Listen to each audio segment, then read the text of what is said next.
The Omniscient Eye has received a lot of buzz from a lot of people, including a lot of YouTubers. One, for being a rate sniper rifle, which will generate a lot of hype, and two, because of the perks that rolls with this sniper. It can roll with accurized rounds, snapshot, no distractions, and of course you have things such as Mulligan, which is another incredible perk that you will see on some pinnacle snipers. For similarities, it feels a lot like the Twilight Oath, which is another sniper rifle that you can get from the Dreaming City or by farming the Menagerie. But is it really good as they say it is? So, a lot of times when people say something is god tier, it is not always true. A lot of times I've come to realize and discover that those people are just good. They're just god tier themselves, which means every weapon they pick up is going to be amazing. So here are the opinions of an average Crucible player. Straight to the point, yes, this is a really nice weapon. It is crispy, but what makes it a pick over something like Twilight Oath, which is another 140? Well, there is a lot of things, and there's also its own negatives as well. First, let's talk about the stats. This is a 140 RPM, which is great. It has a short zoom with a good and really nice ADS view. The weapon is quite steady, which is also very important when it comes to snipers, in my opinion. It has a lot of aim assistance, above 70, which is also a great thing. Recoil is vertical, which is incredible, so it's straight whenever you fire, compared to the Twilight Oath, which leans a little bit to the left side.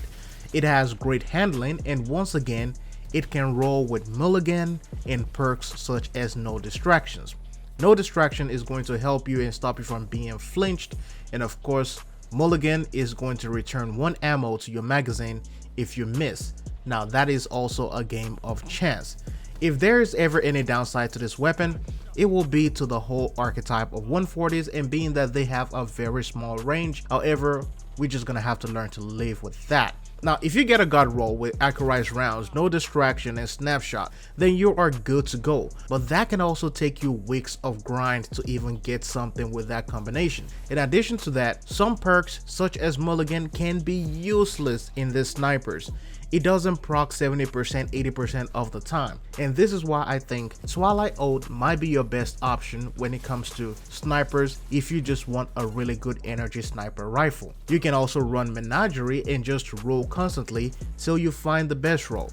In terms of combinations, you need to pair this up with an SMG or an auto sidearm or the last word. So Huckleberry might be your best bet when it comes to SMG, and of course when it comes to the sidearms you can go with something such as the Rat King, but the clip I'm using right here, I'm using the last word in this video. Now the reason why I said an SMG, maybe a last word or an auto sidearm, is because whenever you get out of ADS, you want something that can really help you in that close range challenge, something that is really fast. You cannot run shotgun because that is double specials, so you need something that takes primary ammo.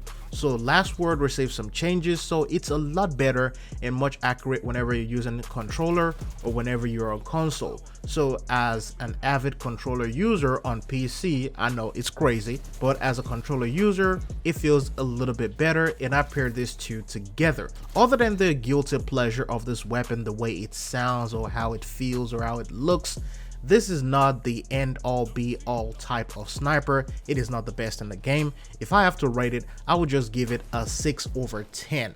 And that is basically not saying that it is bad. It is good, just not supremacy type of good. But anyways, let me know what you guys think about this sniper rifle down below in the comment section. Thanks for watching. I'll see you in the next one.